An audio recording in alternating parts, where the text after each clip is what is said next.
Hello everyone, welcome back. News headlines in English to speak in the school morning assembly of 11th February.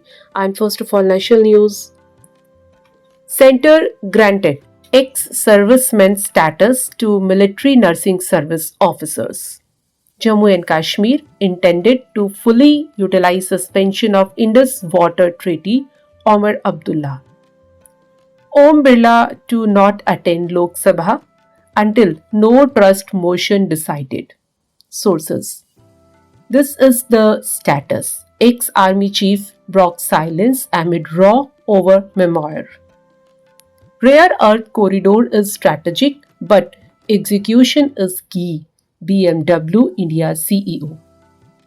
2.4 lakh names dropped as Assam finalized voter list. Topco directed agencies to speed up probe into Anil Ambani linked firms. And now international news.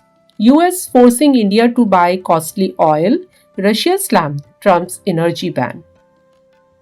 Stephen Miller's rose and his role in Trump's immigration agenda. Living standards for lower income UK families to double in 137 years, a report said. Have to work with India. Jamaat leader signal softening anti-India stance. French president to visit India from February 17 to 19. And now sports news. Ranji Trophy, Bengal beat Andhra by an innings and 90 runs in quarter-finals.